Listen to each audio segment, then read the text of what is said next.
Thank you, Mr. Speaker. Thank you, Majority Leader. Mr. Speaker, esteemed colleagues and distinguished guests, it is my honor and privilege to stand before this august body to present the progress report of the Joint Committees on Dangerous Drugs, Public Order and Safety, Public Accounts, and Human Rights, or what is now popularly known as the Quad Committee.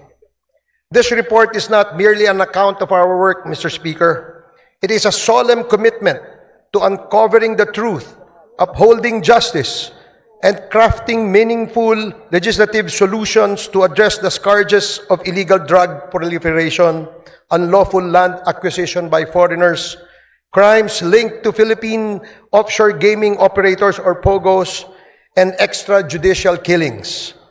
The formation of the Quad Committee was inevitable. The House of Representatives, under the leadership of Speaker Martin Romualdez, recognized the complexities of these issues required a united and comprehensive approach. Thus, through House Resolution number 1880, the Quad Committee was brought to life. What began as a separate investigations by individual committees soon uncovered a web of interconnections, a Pandora's box of crimes and abuses that tested the very foundations of our institutions. One of the most alarming discoveries stemmed from a routine investigation into the 3.9 billion drug bust in San Jose, Malino, Mexico, Pampanga. The probe unearthed the illicit operations of Empire 999, a company owned by foreign nationals masquerading as Filipino citizens. This led to the revelations of massive illegal land acquisitions involving hundreds of hectares of agricultural lands in direct violation of our Constitution. It further exposed suspicious ties between local government officials and foreign syndicates, pointing to corruption and systemic exploitation. Mr. Speaker, our inquiry delved deeper into the operations of these entities and uncovered an even more sinister reality: their connections to the illegal drug trade and organized crime activities facilitated by POGOs. What was initially presented as a revenue-generating industry has instead become a breeding ground for illegal activities such as human trafficking, money laundering, investment scams, cybercrimes, and even murder. Sa ating investigasyon, Mr. Speaker, ay nakita natin na ang modus operandi ng mga POGOs ay gumamit ng mga Pilipinong dummies bilang mga nominal na may-ari upang magtatag ng mga korporasyon na nagpapahintulot sa mga dayuhan na iwasan ang mga batas na naglilimita sa pagmamay-ari at operasyon sa mga industriya tulad ng gaming at real estate. Ang mga korporasyong ito ay may mga magkakaugnay na layers upang itago ang tunay na pinagmulan ng pondo at pagkakakilanlan ng mga operators na nagpapahirap sa mga otoridad na masubaybayan ang mga iligal na mga aktibidad. Mr. Speaker, ang mga POGOs na ito ay naguhugas ng pera mula sa mga krimen tulad ng human trafficking, illegal na pagsusugal, bentahan ng droga at cybercrimes sa pamamagitan ng pagpapadaan ng pondo sa mga bank account, pagbili ng ari-arian at iba pang mga instrumentong pinansyal na pinapalabas na lehitimong operasyon ng kanilang mga negosyo.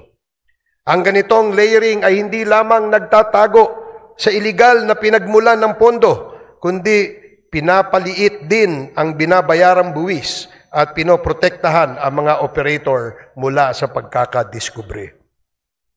Mr. Speaker, karaniwang pinapadali ang mga scheme na ito ng mga tiwaling opisyal at empleyado ng ating gobyerno, ng ating mga regulatory agencies at mga institusyong pinansyal kapalit ng suhol na naglalagay sa peligro ng sistema ng batas at pananalapi sa ating bansa.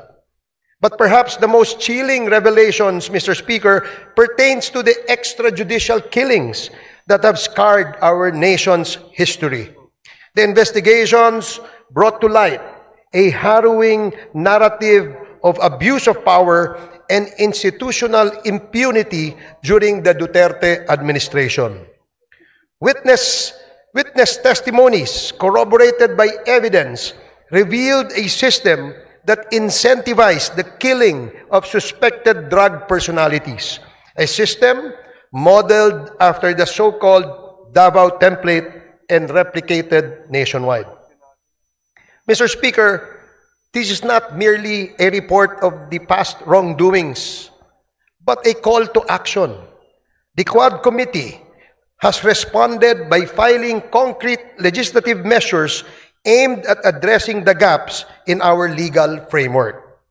Number 1, House Bill number 10986, classifying and penalizing extrajudicial killings as heinous crime while providing reparations for its victims. Number 2, House Bill number 10987, prohibiting all forms of offshore gaming operations in the country with severe penalties for violations. Number 3, House Bill number 11043, allowing civil forfeiture of unlawfully acquired real estate properties by foreign nationals. And number 4, House Bill number 11117, providing for the administrative cancellation of birth certificates fraudulently obtained by foreign nationals. In addition to these proposed bills, Mr. Speaker, our inquiries have already yielded significant actions. Number 1, the Joint Committee inquiry prompted authorities to reopen investigations into the murders of Police General Wesley Barayuga, former Albuera Leyte Mayor Rolando Espinosa, and 3 Chinese nationals killed inside the Davao prison in Penal Farm. 2, the certificate of registration of or incorporation of Empire 999 Realty Corporation was revoked by the SEC. Number 3, the Philippine passport of Mr. Kai Kimeng, also known as Mr. Willie Ong, and Yang Jiazheng, also known as AD Tai Yang, were cancelled by the concerned government agencies. The findings of the Joint Committee led to the filing of legal cases against Go Waping, also known as Alice Leal Go, including charges of human trafficking and graft and corruption. Number 5, the chairperson of the PAOK directed the Anti-Money Laundering Council to file for court-issued freeze orders or provisional asset preservation orders against assets linked to unlawful activities.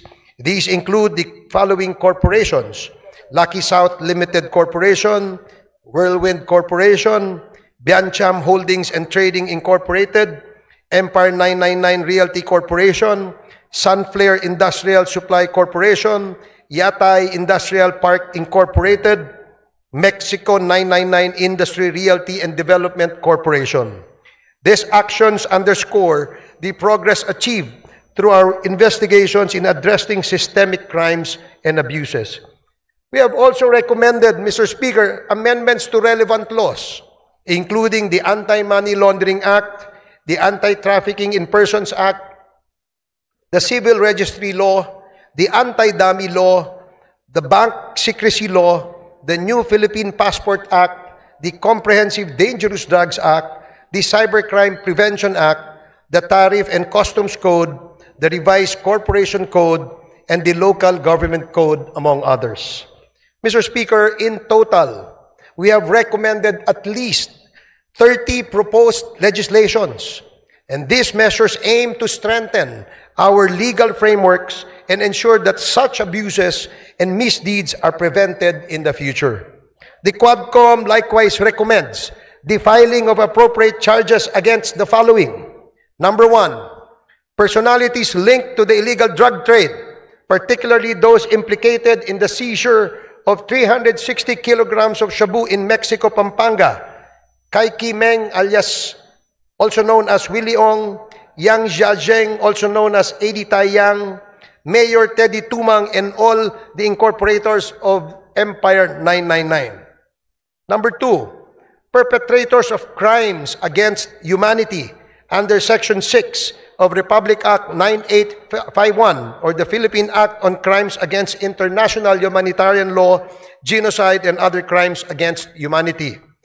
Former President Rodrigo Roa Duterte, Senator Roland Bato de la Rosa, Senator Christopher Lawrence Bongo, former PNP Chief Oscar David Albayalde, former PNP Chief Debold Sinas, Police Colonel Royina Garma, Police Colonel Edilberto Leonardo, and Hermina Muking Espino. Number 3, the co-conspirators in the murder of Chu Kintung, Li Lanyang, and Wong Mengpin, the 3 Chinese nationals killed inside the Davao Penal Prison and Penal Farm on August 13 of 2016. Former President Rodrigo Roa Duterte, Police Colonel Royina Garma, Police Colonel Edilberto Leonardo, SPO4 Arthur Narsolis, and Superintendent Gerardo Padilla.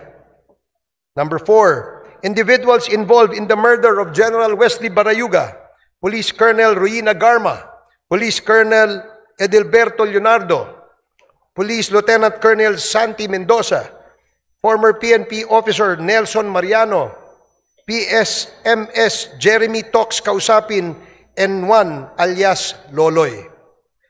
Moreover, Mr. Speaker, further investigations should be conducted against, but not limited to, the following individuals. Number 1, personalities implicated in the illegal drug trade in relation to the revelations provided by resource persons Jimmy Guban and Mark Taguba, Representative Paulo Duterte, Councilor Nilo Abilera Jr., Mr. Paul Gutierrez, Mr. Benny Antiporda, Mr. Jojo Bacud, a certain Tita Nani, and Mr. Allen Capuyan. Number 2, personalities identified to be involved in the illegal drug trade during the course of the legislative hearings: Hong Ming Yang, also known as Michael Yang; Wei Xiong Lin, also known as Alan Lim; Charlie Tan, and Mr. Sammy Uy. Number 3, personalities involved in POGO-related illegal activities: Attorney Herminio Harry Roque Jr., Catherine Cassandra Leong, Go Waping, or also known as Alice Leal Go, Yang Jian Sin, also known as Tony Yang, and Hong Jiang Yang, the younger brother of Tony Yang and Michael Yang. Mr. Speaker, our work is far from over. The Quad Committee's progress thus far is a testament to what we can achieve when we confront corruption and criminality with courage and resolve. However, it also underscores the magnitude of the challenges we face. This is a defining moment for this Congress, Mr. Speaker. It is an opportunity to uphold the rule of law, protect our nation's sovereignty, and deliver justice to those who have been wronged. I urge my fellow legislators to give this report the attention it deserves and to support the proposed measures that will ensure these injustices are never repeated. Together, let us take the necessary steps to restore faith in our institutions and reaffirm our commitment to the Filipino people. Maraming salamat and Merry Christmas, Mr. Speaker. Thank you very much. Majority Leader. Mr. Speaker, I move to recognize Representative Bienvenido M. Abante Jr., Chairperson of the Committee on Human Rights, to deliver his sponsorship speech. The Honorable Abante is recognized to deliver his sponsorship speech. Thank you, Mr. Speaker. Honorable Speaker and distinguished colleagues in Congress, at lahat po ng ating mga kababayan na nakikinig dito at sa ating website ngayong hapon na ito. Gusto ko lang pong sabihin unang-una, Mr. Speaker, the time of reckoning has come. Nakalagay po sa Matthew chapter 7 and verse number 2. For with what judgment ye judge, ye shall be judged. And with what measure ye meet, it shall be measured to you again. kung iniisip po natin na magagawa mo ang gusto mong gawin, na hindi mo sinusunod ang saligang batas, dahil nasa kapangyarihan ka, nais kong sabihin, Mr. Speaker, na matatapos din ang mga bagay na yan at ikaw ay hatulan ng taong bayan.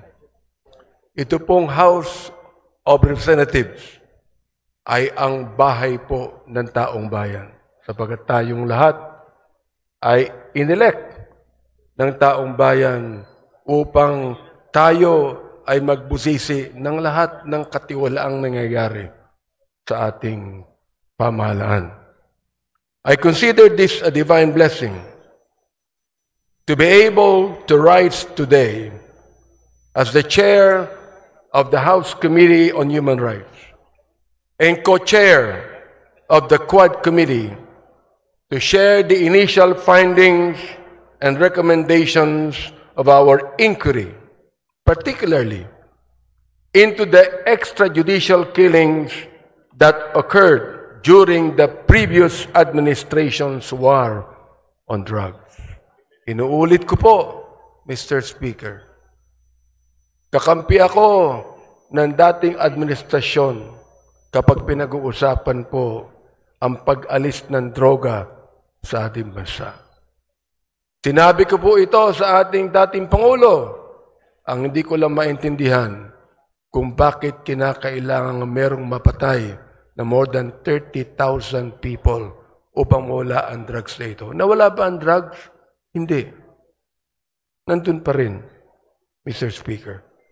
Indeed, there is a season for everything and a time for every purpose under the heaven, as made clear by the Lord in chapter 3 of the book of Ecclesiastes. This is the most opportune time for the Joint Committee on Dangerous Drugs, Public Order and Safety, Public Accounts, and the Committee on Human Rights to present to you a progress report on our inquiry in aid of legislation. After 13 rigorous and thorough hearings of the so-called Quad Committee, we are confident that we have gathered substantial findings backed by competent evidence to make the requisite recommendations to this legislative body and to the appropriate government agencies for appropriate and decisive action. There was systematic violation of human rights and blatant disregard of due process.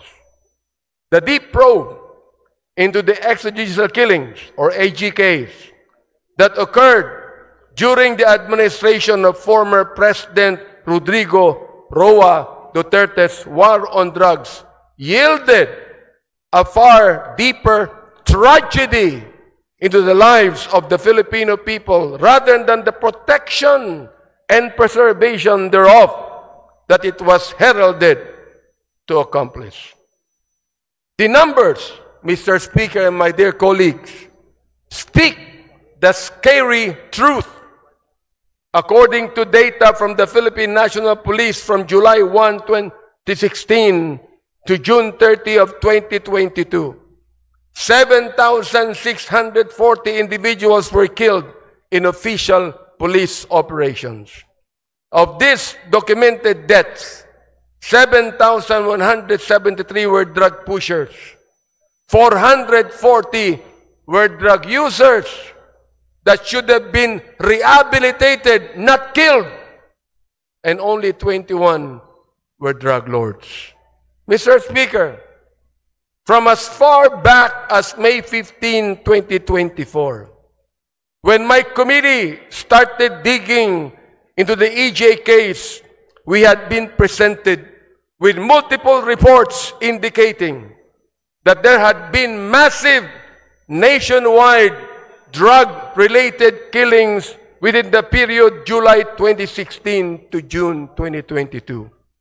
The killings were classified either as police operations or perpetrated by unknown perpetrators, which is no different from the Sinaloa type of killings in Latin America, which were notorious at the time, the drug cartel in Latin America. The 2017 year-end accomplishment report of the Duterte administration highlighted as key accomplishments, my dear Speaker, the deaths of 3,967 drug personalities and 16,355 homicide cases under investigation as of 30 September 2017. The PNP reported that there was a total of 7,640 illegal drug suspects who died in police operations, 2,053 of which were recorded in the first 6 months of the Duterte presidency from July to December 2016. No less than the United Nations Office of the High Commissioner for Human Rights noted that there were at least 8,663 drug-related killings as of February of 2019, while academic research, the HUS project of the Third World Studies, University of the Philippines, gathered around 5,348 recorded deaths. The Free Legal Assistance Group cited unassailable data in a Supreme Court en banc extended resolution that indicated that the Duterte administration's anti-drug war from July 1, 2016 to November 27, 2017 recorded a staggering total of 20,322 deaths, or a daily average of 39.46 deaths. Mr. Speaker, and my dear colleagues, was the war on drugs truly aimed at dismantling the drug syndicates and put an end to this illegal and immoral trade? Or was it an all-out assault on the poor and vulnerable to cover up the former? Gusto ba talaga nitong durugin ang mga drug lords at ang illegal drug industry, o durugin lamang ang mga mahihirap upang pagtakpan ang mga may kinalaman o kaugnayan sa problemang ito? Clearly, the war on drugs, while touted as the formidable solution to the country's drug menace, had resulted in the systematic violations of our constitutional rights to life, human dignity, and due process. Ang sagradong buhay na tanging bigay ng poong may kapal ay hindi kailanman dapat pawiin ng sinuman. Ang sabi po ng Diyos, "Thou shalt not kill." But the war on drugs resonated a policy of kill, kill, kill. As the former president has always said, shoot them dead. The role of leadership in a culture of impunity. How did we get here? Paano ito nangyari? One cannot look at all the evidence and not come to this credible and undeniable conclusion that former President Rodrigo Roa Duterte's public pronouncements encouraged, facilitated, and normalized the killings and emboldened some of our policemen who are supposed to be the protectors of the people to carry out the same. His release of unverified narco lists further exacerbated the violence as individuals were targeted based on flawed, inconsistent, and malicious information. Isa sa mga biktima nito, si former Iloilo City Mayor Jed Patrick Mabilog. In 2014, then Mayor Mabilog was named as I quote, top 5 best and outstanding mayors in the world. In the 2014 World Mayor Awards, mula sa short list ng best mayors in the world na isama sa drug list ni Pangulong Duterte, nasira ang pangalan ni Mayor Mabilog. He was forced to relocate himself and his family to a foreign land, and he was threatened with death, all because of unverified, unreliable list. We discovered, Mr. Speaker and my dear colleagues, that the previous administration's war on drugs was fueled by a perverse reward system that incentivized extrajudicial killings under what we now know as the Davao model. Ano ang Davao model?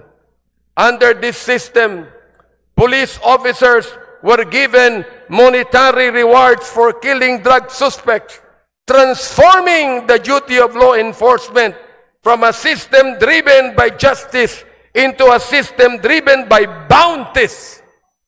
Testimonies from Police Lieutenant Colonel Jovi Espinido, Police Colonel Ruyima Garma, and other officials confirm the existence of this system. Malinaw ang testimonya nila. Salapi ng sagradong buhay, Mr. Speaker. In a civilized society that upholds the rule of law and due process, there is no rhyme or reason for such diabolical attacks on the sanctity of life of every human being. But it was President Duterte himself who provided the legal cover for those killings. The narrative of nanlaban or fought back became the legal justification for these operations, as PRRD himself encouraged officers to provoke suspects into resisting arrest, which was he admitted in one of the hearings conducted, providing legal cover for the use of lethal force. That's the reason why I even asked the question to our former president, was your policy a personal policy, or was it based upon the Constitution? There was a grand conspiracy. In the course of our hearings, we exposed disturbing cases where killings were carried out for monetary rewards or as part of orchestrated operations. First, the 3 Chinese nationals and convicted drug lords, Chu Kin-tung, Li Lanyang, and Wong Mengpin, were killed under orders for a payment of 1 million pesos per person. During our hearings, person deprived of liberty, Leopoldo Tan, testified that former President Duterte personally congratulated officials involved, saying, and I quote, "Congrats, Superintendent Padilla, job well done." Pero grabe yung ginawang dinuguan. End of quote. Alam ko, ibabas na naman ako na ma-DDS pagkatapos nito.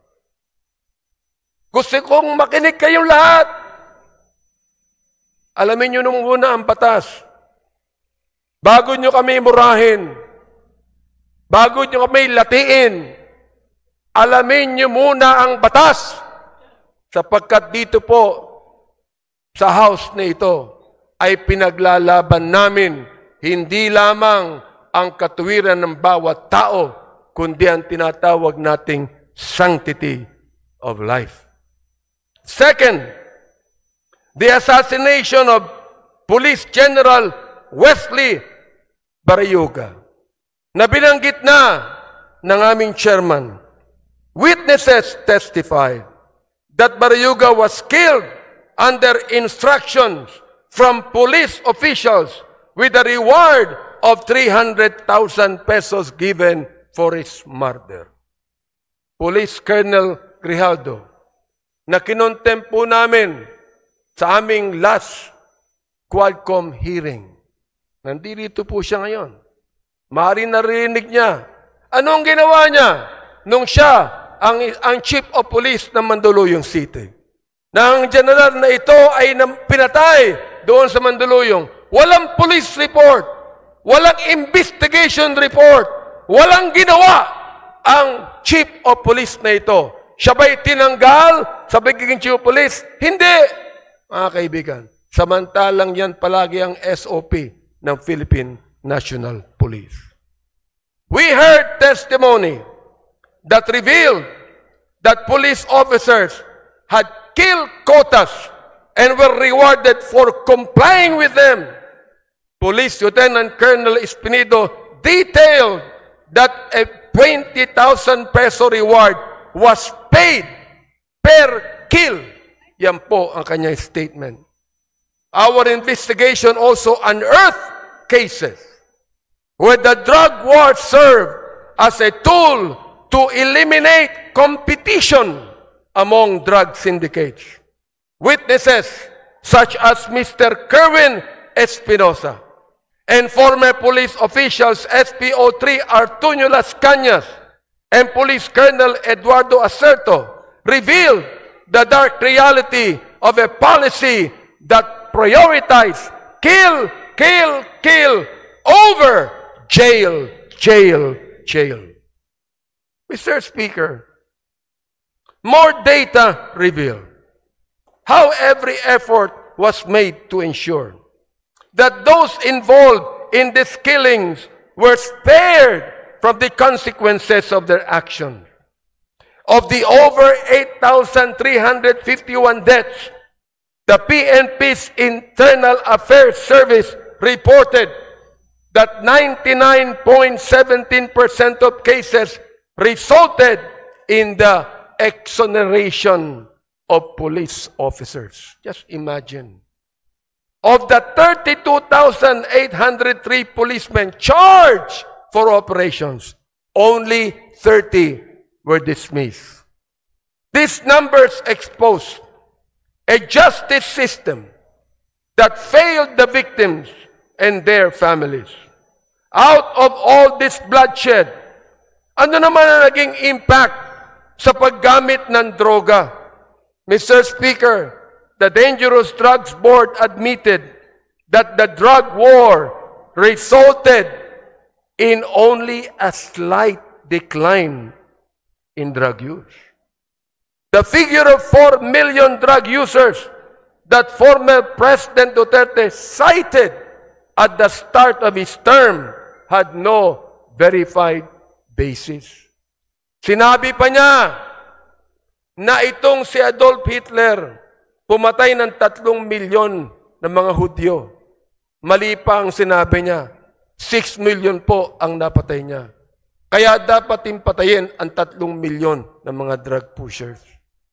Ganun po ba ang dapat katuwiran ng isang pangulo ng isang democratic country? Hindi po tayo terorista. Hindi tayo komunista. Hindi tayo diktadorya. Tayo po ay demokrasya. Mr. Speaker, as a result of this hearing, we filed House Bill number 10986, an act classifying and penalizing extrajudicial killings as a heinous crime, providing reparation for the victims, and strengthening the mechanism for its prevention.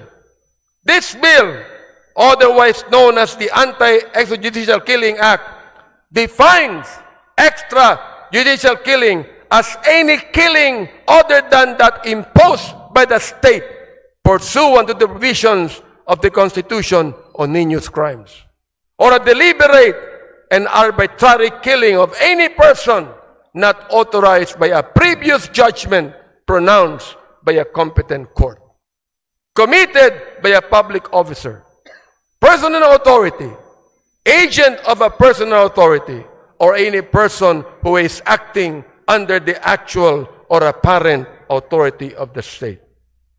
Under this measure, extrajudicial killing is classified as a heinous crime, punishable by life imprisonment. Monetary reparation between 250,000 pesos to 500,000 pesos, as well as a non-monetary reparation, will be granted to victims and their families to be determined by the extrajudicial killing claims board proposed under the bill.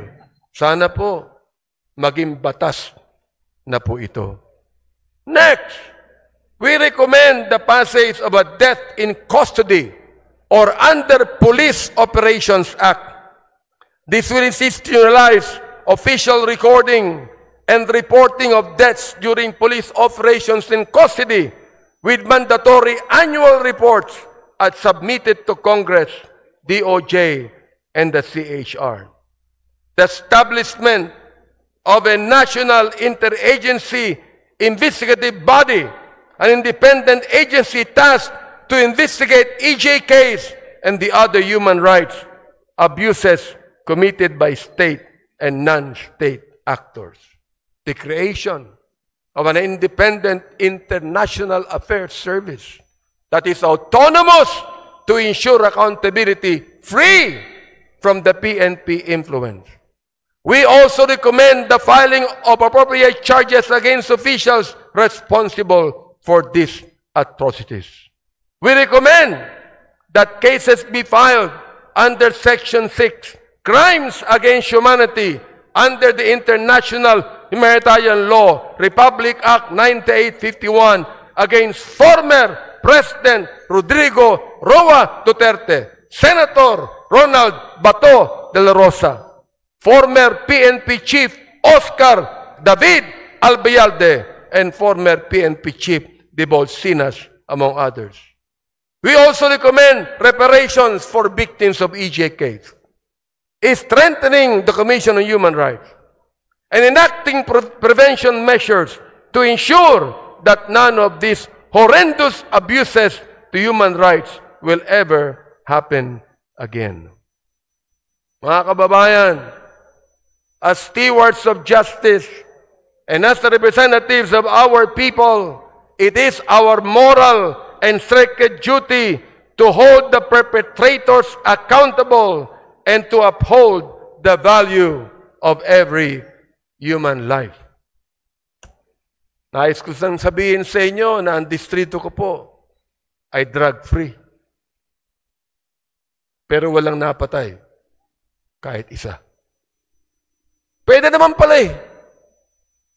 Pwede naman pala na ang isang syudad, ang isang bayan, ang isang distrito, pwedeng mawala ang drugs na hindi mo kinakailangan pumatay. Mga kaibigan, my dear speaker, my dear colleagues, I know that this is a season of giving, love, and forgiveness. And may this also be a season of healing, but never giving up on justice and truth. Maraming salamat po at maligayang Pasko sa inyong lahat.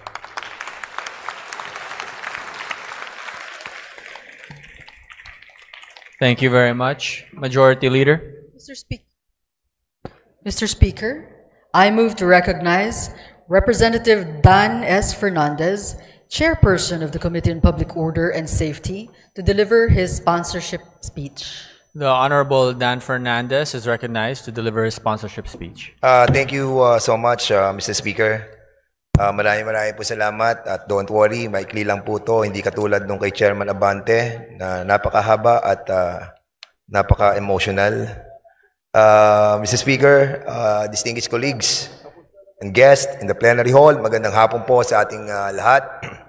It is my honor to present, together with my co-chairs of the Joint Committee comprising the Committee, Dangerous Drugs, Public Order and Safety, Human Rights and Public Accounts, also known as the Quadcom. This progress report outlining the facts established, evidence gathered, actions taken, and recommendations for remedial legislation concerning extrajudicial killings, illegal drugs, illegal Philippine offshore gaming operators, and anomalous transactions involving local government units in connection with these unlawful activities. To date, the Joint Committee has conducted 13 public hearings and has obtained numerous testimonies of witnesses and documentary evidence in the course of its inquiry. Mr. Speaker, the Joint Committee has identified compelling evidence that necessitates prompt and decisive legal action by the appropriate government agencies, as well as urgent legislative intervention to enact laws and policies that will effectively address these critical issues. With respect to POGOs, the Joint Committee found a discernible pattern regarding their creation and operation. It starts with foreign nationals using fake documents to acquire Filipino identities, followed by land acquisition to establish POGO facilities.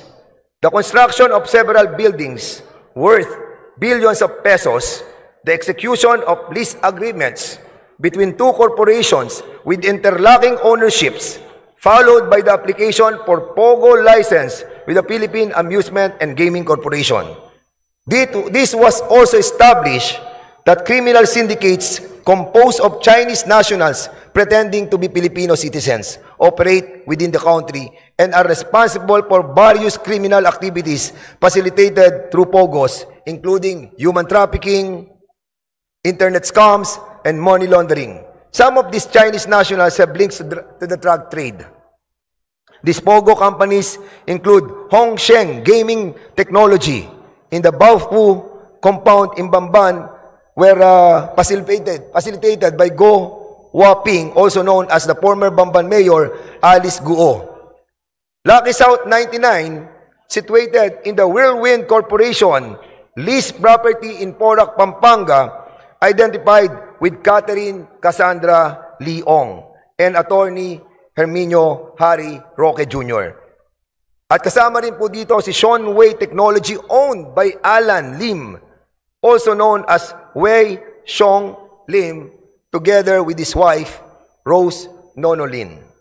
The findings of the Joint Committee have led to the filing of cases against Guo Waping, Catherine Cassandra Leong, and Attorney Harry Roque, and several other Chinese and Filipino incorporators of POGO companies for qualified human trafficking.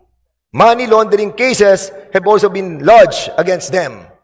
Aside from Guo, Ong, and Roque, the Joint Committee recommends that criminal investigations be commenced to look into the involvement of other key personalities such as Hong Ming Yang, also known as Michael Yang, his elder brother Yang Jianxin, also known as Tony Yang, and spouses Alan Lim and Rose Nono Lin into illegal POGO activities. As a result of the joint hearings, the Anti-Money Laundering Council was directed to apply with the court for the issuance of a freeze order covering the assets related to the unlawful activities of Lucky South 99, Whirlwind Corporation, and Bian Cham Holdings. Furthermore, as a result of the findings into the illegal activities of POGOs, this representation and fellow members of the Joint Committee filed House Bill number 10987, or the proposed Anti-Offshore Gaming Operations Act. The bill seeks to establish ironclad provisions against the resurgence of POGOs in the country and repeals 2 laws related to the offshore gaming. Executive Order Number 13 issued by former President Duterte and Republic Act Number 11590 or the law taxing POGOs. In relation to POGOs, we filed more significant pieces of legislation. House Bill Number 11043, which seeks to provide for a civil forfeiture in favor of the state of any unlawfully acquired real estate properties by any foreign national. And a third measure, House Bill Number 11117, which seeks to provide for the administrative cancellation of birth certificates fraudulently registered by foreign nationals. The Joint Committee has recommended several other remedial legislations, including the following: Amendment to Republic Act Number 9487, further amending Presidential Decree Number 1869, otherwise known as the Charter of the Philippine Amusement and Gaming Corporation, so that PAGCOR shall have the exclusive authority to authorize, license, and regulate games of chance. Number 2, Amendment to Republic Act Number 10175 or the Cybercrime Prevention Act of 2012 to expand the definition of service providers, widen the scope of offenses, and strengthen the Cybercrime Investigation and Coordinating Center. Number 3, Amendment to Republic Act Number 10591 or the Comprehensive Firearms and Ammunition Regulation Act to provide stiffer penalties for the illegal transfer or registration of firearms. Number 4, amendments to Republic Act Number 11055 or the Philippine Identification System Act to impose stiffer penalties for the willful falsification or sale of fake PhilSys IDs.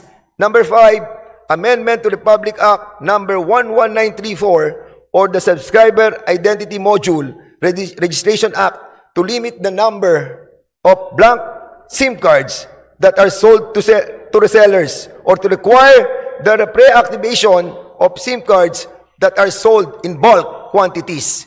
And lastly, amendment to the Charter of the PBDEC Industrial Authority to empower the corporation to fully exercise its visitorial and inspection powers over all locators and service providers operating inside the industrial state located in the municipalities of Tagoloan and Villanueva in Misamis Oriental. Mr. Speaker, beyond these legislative initiatives, beyond the possible filing of cases, I wish to highlight the suffering and abuse that many trafficking victims have endured at the hands of these evil POGO operators.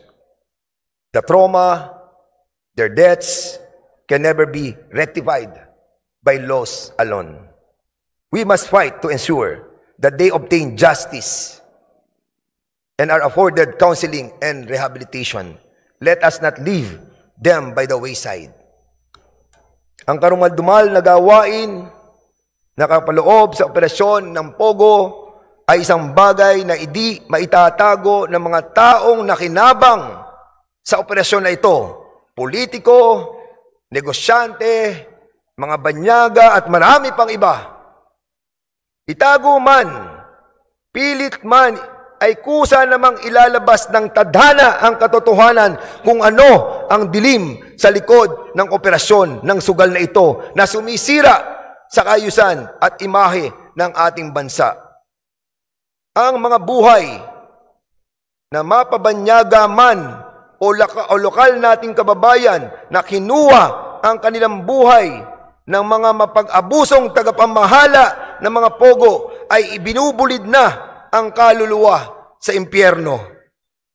Direct and indirect participation in the operation of POGO must pay the price. Di po pwede nakalimutan na natin ang nakaraan at mag-move forward na tayo. We hope that the Executive Department, Mr. Speaker, through our President, Ferdinand Bongbong Marcos, will give justice to the families of the innocent people who are all victimized by these greedy crooks whose sole objective was to enrich themselves with Pogo money. Tapos na po ang mapag-abuso na kalakaran sa operasyon ng Pogo. We are in the process of cleaning and wiping out the remnants of a bad memory that will linger in the minds of our people. We must strive to bring back to our country the respect that was lost due to the legalization of the Pogo operations, and tell the whole world that this tiny nation that is living in peace and harmony has fought and won against the corruption, the atrocities, and the evilness of Pogo. Finally, Mr. Speaker, we offer this progress report to our countrymen, many of whom have tirelessly followed our hearings and have placed their trust in the Quadcom.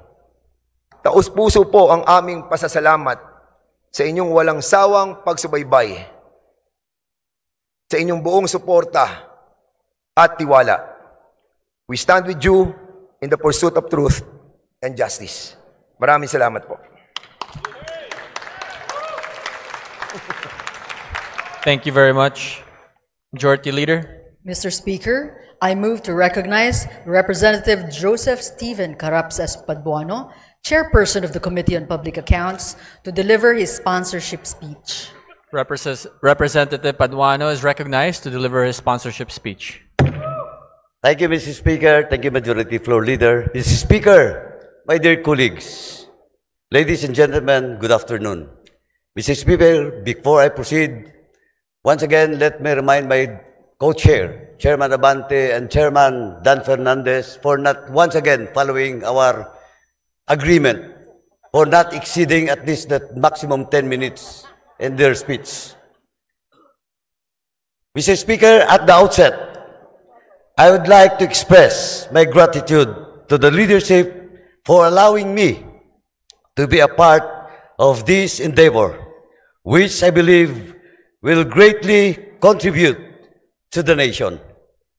It is truly a great privilege to serve the country. The Joint Committee has conducted 13 public hearings and has obtained numerous testimonies of witnesses and documentary evidence in the course of its inquiry. After a thorough review of the pertinent information within each possession, the Joint Committee has identified compelling evidence that necessitates prompt and decisive legal action. On the part of the Committee on Public Accounts, this began with this investigation into the anomalous property transactions in Mexico, Pampanga, particularly those involving former Mayor Teddy Tumang and his assistant, Mr. Roy Gomez, which is now still at large because of the contempt order coming from my committee. The name of a certain Eddie Tayang surfaced, who sold land to the municipality of Mexico, Pampanga, at artificially inflated prices. In collusion with the local officials, Mr. Yang purchased agricultural land, then had it reclassified as commercial, industrial, to increase its value despite lacking the necessary legal requirements. To give you an idea, Mr. Speaker, the parcel measures 10,000 square meters as the lot was classified as agricultural at the time Mr. Yang acquisition. Its price per square meter was approximately 300 pesos, consistent with the prevailing rates for agricultural land in the area. With the lot reclassified as industrial, Mr. Yang sold it to the municipality for 29,500,000 pesos or 2,700 pesos per square meter. This is why we investigated this issue and discovered that it has long been a modus operandi within agricultural lands are classified without following the proper process. In our investigation, Mr. Speaker, we summoned Mr. Tayang, and he claimed to be a legitimate businessman and a natural-born Filipino. However, when we asked him for documents, he was unable to provide any documents and eventually stopped attending the hearings. With the assistance of various government agencies, we later discovered that Mr. Yang held a Chinese passport under the name Jia Jingyang. This is where a suspicion began that there are Chinese nationals who falsified their citizenship in order to purchase land and establish businesses in the Philippines. Eventually, we proved that we are not mistaken. The Committee on Public Accounts investigation into Mr. Teddy Yang, Mr. Roy Gomez, and the former Mayor Teddy Tumang uncovered a network of illicit activities that pose a significant threat to our national security and economy. Additional investigation have linked Mr. Yang to Mr. Willie Ong, a suspected drug trafficker. In 2023, a warehouse located in Mexico, Pampanga was raided, resulting in the seizure of approximately 3.6 billion worth of shabu. This warehouse belongs to Empire 999, and the land where the drug warehouse was constructed was previously owned by the Tumang family. Records from the Land Registration Authority reveal that Ong, Tayang, and Empire 999 have acquired at least 320 land holdings across the country in violation of the constitutional limitation on land ownership. Mr. Speaker, former Mayor Teddy Tumang admitted meeting with Mr. Tayang several times and even went to China together for a business trip. Mayor Tumang likewise admitted knowing personally suspected drug lord Kai Kiming aka Willie Ong. Relevantly, the Anti-Money Laundering Council confirmed that Willie Ong and Mayor Teddy Tumang, through his company, the Morning Sun Industries, have conducted financial transactions with each other. Mr. Speaker, this is just the tip of the iceberg. As we have received numerous reports of similar cases happening across the country, the tactic involves falsifying Filipino citizenship to purchase land and establish businesses with these individuals holding influence over certain local politicians who have sold their integrity to these illegal Chinese nationals. Because of the aforementioned findings, the Joint Committee came up with several remedial legislation to address the issues, and namely House Bill number 11043 and House Bill 11117, as mentioned by Chairman Ace Barbers. These bills are vital in addressing the growing threat posed by influx of foreign nationals involved in illegal activities, including those connected to the POGO industry and other forms of corruption. Through these legislative measures, we intend to strengthen our national security, uphold the integrity of our citizenship laws, and protect the Filipino people and our land from unlawful foreign influence. In conclusion, Mr. Speaker, I urge the members of this esteemed body to fully support these measures, and as they offer essential steps towards securing our national sovereignty, protecting our land resources, and ensuring the integrity of our citizenship laws. By enacting these measures, we take a strong stand against the exploitation of our systems by foreign nationals and criminals, and we create lasting solutions to safeguard the interests of the Filipino people. Let us work together to protect our sovereignty, uphold justice, and strengthen the rule of law for the benefit of the future generations. Before I end, Mr. Speaker, once again, let me stress, for Chairman Barbers and myself, we are not running anymore in this forthcoming election. Ano po ang para sa amin? This is all about for the love of country, to protect the future generations. Kaya po, ang panawagan, tuloy ang Quadcom, tuloy ang laban. Maraming salamat po. Thank you very much. Majority Leader. Mr. Speaker, I move for the adoption of the findings and recommendations as contained in the progress report submitted by the Quadcom. There is a motion to adopt the findings and recommendations as contained in the progress report submitted by the Quadcom. Is there any objection? The chair hears none. The motion is approved. Majority Leader.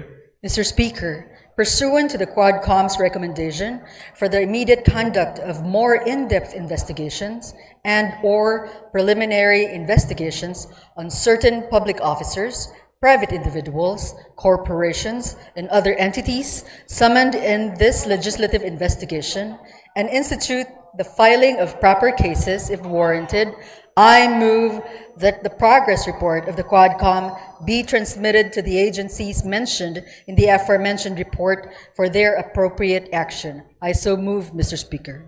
Is there any objection to the motion of the Majority Leader? The chair hears none. The motion is approved. The Secretary General is directed to transmit the progress report to the agencies mentioned in the report. Majority Leader. Mr. Speaker, I move that the progress report of the Quadcom be furnished to the appropriate committees for referral of the proposed remedial legislation as contained in the report for their appropriate action. I so move, Mr. Speaker. Is there any objection? The chair hears none. The motion is approved. The Secretary General is directed to furnish the progress report to the committees mentioned.